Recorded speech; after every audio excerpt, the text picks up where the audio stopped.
guys, it's Ashley, and today I have my Camp Half-Blood t-shirt on because we're going to be talking about how to read Rick Riordan's books. So a couple years ago on my channel, I made a video called How to Read Rick Riordan's Percy Jackson books, which is by far the most popular and most viewed video on my channel to date. It is nearing 200,000 views, which seems kind of crazy to me. But in that video, I did not mention a couple of Rick Riordan's series, and also his books were not finished at that point. I wish that I had done more in that video is what I'm trying to say. So today we are going to be updating that video in a way, and I am going to be sharing with you all of his books in the Percy Jackson-esque world, how to read them, what order to read them, and why this order is important. I will be talking about Percy Jackson, The Heroes of Olympus, The Trials of Apollo, and I will also be talking about the King Chronicles, which I did not mention in my last video to a lot of people's disappointment, and the Magnus Chase series. Without further ado, let's just hop into this baby. So Rick Riordan has written a lot of books. Not only has he written his own books,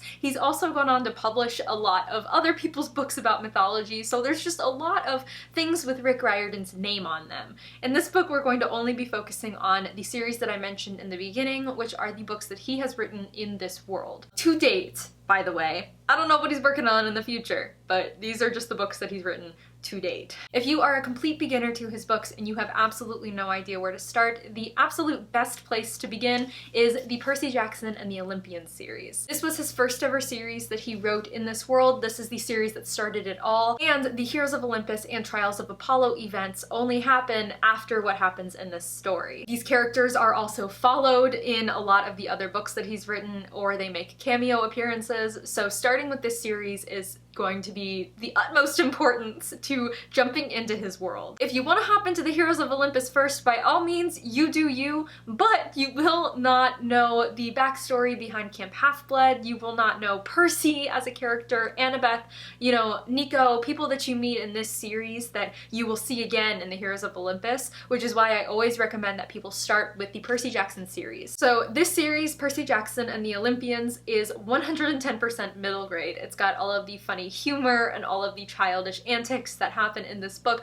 along with death-defying adventures and peril beyond their means and things like that. Even if you do not think that you are going to be able to get into a middle grade book or enjoy it because it's going to feel too young to you, I just urge you to attempt this series. Just try it out, because if you get through this series, you will enjoy his other books so much more. So after you read the Percy Jackson series, this is where things start to become a little bit more of what you decide to do rather than what you should do. Because technically, the first book in the King Chronicles series, The Red Pyramid, and the first book in the Heroes of Olympus series called The Lost Hero came out in the same year. Normally when I advise people to read a person's books, such as somebody like Cassandra Clare, who has a lot of series that sort of commingle and collide with one another, and those different series that people are writing at the same time, they sort of overlap and publication dates start and you've got books staggering between series. I usually recommend to read them in publication order because 9 times out of 10 the author will purposely write them in that way and publish them in that way so that you're not spoiled for one series before you read the other. In this case, these two books really have 1% to do with one another. So whether you decide to jump into the King Chronicles after Percy Jackson, or you decide to hop into the Heroes of Olympus, is totally your call. Personally, I would move into the Heroes of Olympus because this is the series that is most directly connected to the Percy Jackson series, and if you've just come off of that and you want to immediately continue to dive into these stories, this is the absolute best place to start. The Heroes of Olympus takes place, I don't remember how long after the Percy Jackson series, but not very long after. And even though this first book, The Lost Hero, follows 3 completely different characters who you have never met before in the Percy Jackson series, when you get to the end of this book, you will understand exactly what I mean by you needing to have read the Percy Jackson series before you hop into this one. The Heroes of Olympus, I personally would consider a bit more young adult than the Percy Jackson series. The characters are a little bit older, the books are a lot longer, and the series itself just feels a lot bigger than the Percy Jackson one did. So I've always considered these just a little bit more young adult than the Percy Jackson ones, but in addition, they still do have that middle grade charm that Rick Riordan is just so amazing at writing. This series, The Heroes of Olympus, is my absolute favorite series out of all of the books that he's written, so I will tell anybody who's anyone to read this book. It's so good. So after you finish The Heroes of Olympus and you have completed 10 of Rick Riordan's books and you were like, what the heck do I do now? Technically, the next book that would follow chronologically in the storyline would be The Trials of Apollo.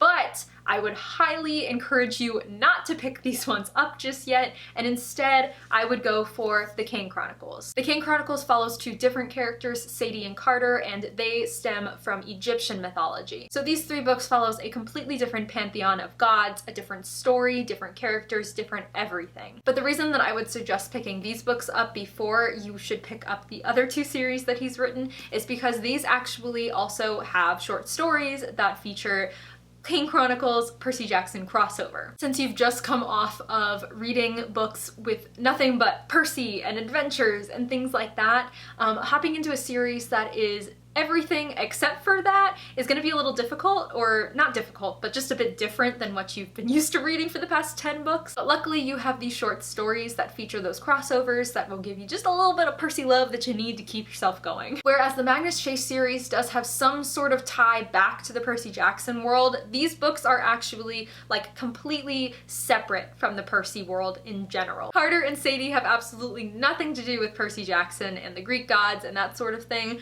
so therefore, you're kind of hopping into a new world, but also you've got those short stories to keep you satisfied, so that is why I would suggest this book next. And now you're thinking, can I get to the Trials of Apollo now? And I'm gonna say no, you should get into Magnus Chase and the Gods of Asgard. Hello everyone, Editing Ashley here. I just wanted to pop in real quick and say that while I was editing, I did do a little bit of research that I probably should have done before I filmed this video. There will be a link in the description below with a more in-depth list of the order in which you should read these. Specifically, I'm putting this in this part of the video because some people say that you should read the Magnus Chase and Trials of Apollo books in chronological publication order. I don't know, you can find more information on that in the link below. Again, this is just the way that I would recommend reading them. I don't personally remember there being any major spoilers in the Magnus Chase trilogy for the Trials of Apollo. If anything, there are general references and an appearance of Annabeth and possibly Percy in the first book. But yeah, just for those people who are very wary and want all of the information,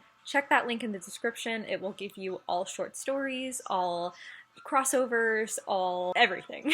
This is another trilogy that Rick Riordan wrote, but this time we're following Norse mythology. Magnus Chase is actually Annabeth Chase's cousin. So Annabeth, who is a main character in the Percy Jackson series, a main character in the Heroes of Olympus, we're following her cousin in this story. So in the very beginning of these books, you do get a bit of, you know, a connection to the Percy world.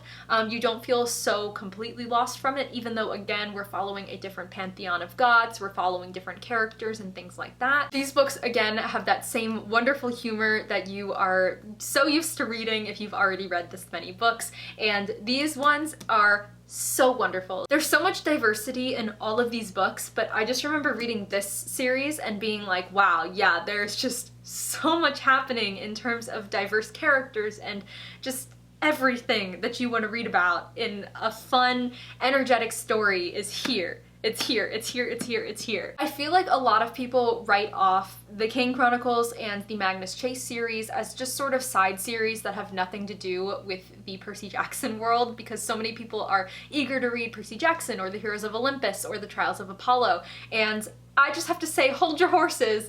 You're gonna want to read these two series. As a lot of you probably know, I was the same way. I didn't read the King Chronicles until this year, but I have to urge you not to do that. Don't take these two series for granted. Not only are they wonderful and energetic and funny and just all around great series, but they do tie into the Percy world. Read it, because you don't want to miss any sort of mention of anything in the Trials of Apollo that you would miss if you had not read these series. And so now, finally, you are able to pick up his most recent work, The Trials of Apollo. This story takes place 6 months after the events of the Heroes of Olympus. So even though you just took a bit of a break from the Heroes of Olympus to read the King Chronicles and Magnus Chase, you're sort of hopping back in and you're getting a bit of a refresher as well, because there's a lot of things that personally I forgot when reading the Heroes of Olympus that I was reminded of when I read this series. There are two reasons why I suggest waiting and making this the last series that you read of his.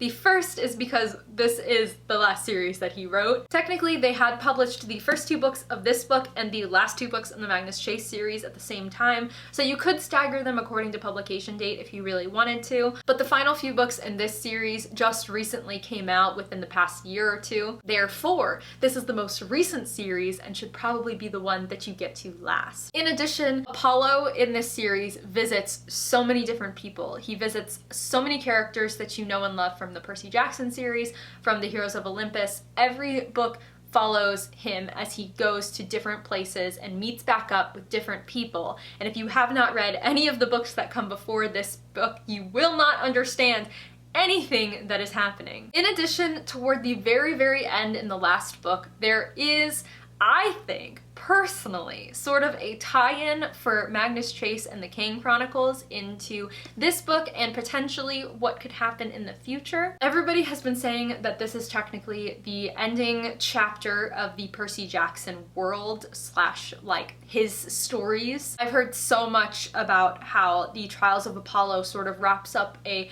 15-book storyline following Percy and his adventures and his friends and his world and that sort of thing. Which of course it's such a bittersweet ending after 15 books that span like 2 decades of stories, right? But at the same time, this series ends up with some loose ends that just makes you think a little bit and you're like, wait a second, is there a possibility that, I don't know, something could happen in the future? And so if you don't read Magnus Chase or the King Chronicles before you finish this series, you maybe won't catch some of the things that you would if you had read them. That is why I recommend reading them in this order. Yeah, so that's the way that I would recommend reading them. If I were reading these all over again, I would prefer reading them in the way that I described in this video, but again, it's totally up to you and whatever you're feeling in the moment. These books are so wonderful. They're so wonderful. I don't even have enough compliments to give to these books. They just opened up so much knowledge of mythology that you just didn't know before, and in addition they gave you such wonderful stories and wonderful characters to root for and love with all of your heart, and there's just so much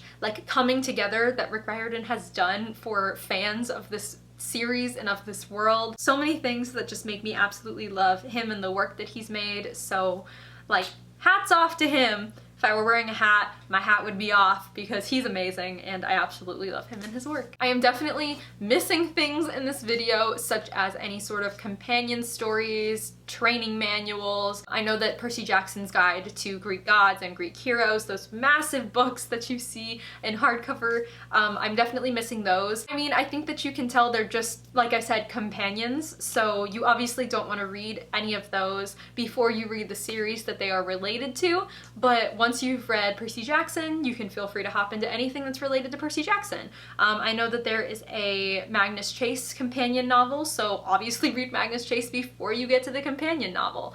I don't think that those need to be in here. They're pretty self-explanatory. But otherwise, that is how I would recommend reading Rick Riordan's Percy Jackson books. So thank you guys so much for sticking around and for loving these books just as much as I do. So I think that is going to be everything. If you are interested in following me on any of my socials, all of my handles are in the description below. Thank you so much for watching, and I will catch you later. Bye!